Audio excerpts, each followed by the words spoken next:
है कहीं ना कहीं, क्योंकि आज जो है फ्रीडम ऑफ स्पीच को जो है बहुत बहुत बड़ा डेंट पहुंचा है। तो मैडम कैसे देखते, क्या कहना चाहेंगे? देखिए, बहुत ज़रूरी है कि इंडिपेंडेंट वॉइसेस जो किसी भी बिजनेस से जुड़े ना हो, जो जनता की आवाज़ को उसी अंदाज में रखें जो हकीकत है वारदातों की, उसको बिल्कुल ईमानदारी से जो पेश करें। ऐसे लोगों की, ऐसे अखबारों की ज़रूरत है। ये एक साहस का काम अब हो गया है कि अगर पत्रकारिता को ईमानदारी से करे तो उसको बहुत साहस का काम माना जा रहा है। होना नहीं चाहिए, क्योंकि आमतौर पर भी पत्रकारिता का एक धर्म है जिसको सबको निभाना चाहिए, लेकिन अब माहौल हमारे देश का वैसा नहीं रहा है। हमारा देश एक बहुत बड़ी डेमोक्रेसी है, डाइवर्सिटी है, हर ज़बान में अखबार ज़रूर चलते हैं, लेकिन क्योंकि एक नैरेटिव जो मेन स्ट्रीम लैंग्वेजेस हैं जैसे कि इंग्लिश या हिंदी, उनमें हमने अक्सर देखा है कि एक नैरेटिव चलता है, एक टोन यूज़ की जाती है, एक तरीके से चीज़ों को दर्शाया जाता है। तो ज़रूरी है कि इंग्लिश हिंदी में भी ऐसे लोग, ऐसे अखबार आएँ जो ईमानदारी के साथ तथ्यों को पेश कर सके।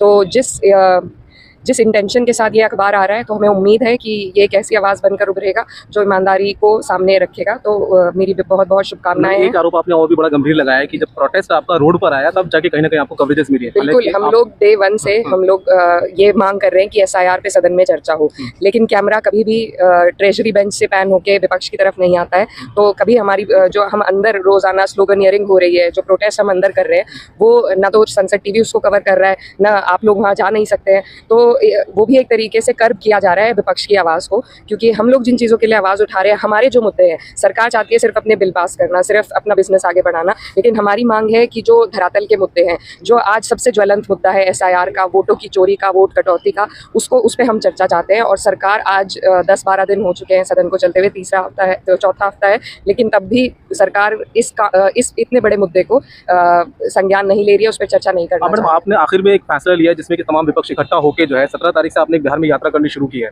उस यात्रा के बाद आपको क्या लगता है कि आपके मुद्दों पर कितनी गंभीर होगी सरकार, या अभी एक ऐसी से भी एक बड़ा फैसला आया है कि आपको वजह बतानी होगी? सुप्रीम कोर्ट से बड़ा फैसला है चुनाव आयोग को कि आपको वजह बतानी होगी कि आप क्यों जो है वोटर लिस्ट नाम काटते हैं। इसको कैसे देखते हैं सुप्रीम कोर्ट को, और आपकी यात्रा जो है इसको कितनी सफलता मिलने वाली, क्या उम्मीद लगती है बिहार के? उम्मीद है, क्योंकि जब लोग अब बहुत अवेयर हो गए हैं इस मुद्दे को लेकर, और सभी लोग सवाल पूछ रहे हैं। जो कल इलेक्शन कमीशन की जो प्रेस कॉन्फ्रेंस थी, उसमें बहुत से साहसी हमारे पत्रकारों ने बहुत अच्छे सवाल पूछे, लेकिन वही एक स्क्रिप्ट पढ़ रहे थे हमारे जो चीफ इलेक्शन कमिश्नर हैं।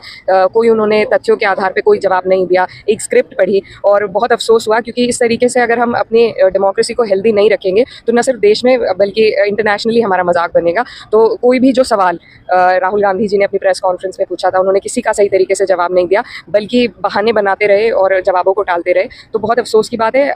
सुप्रीम कोर्ट का जो जजमेंट आया था हमारी प्रोटेस्ट के बाद, जिसमें उन्होंने कहा था कि जो 65 लाख लोगों के नाम कटे हैं वो लिस्ट जारी की जाए, पब्लिश की जाए, तो ये एक अच्छा स्टेप रहा। और हमें उम्मीद है कि जैसे जैसे हम इस मुद्दे को सड़क पे रखेंगे, हमारे लोहिया जी कहते थे कि जब अगर सड़कें वीरान हो जाएंगी तो संसद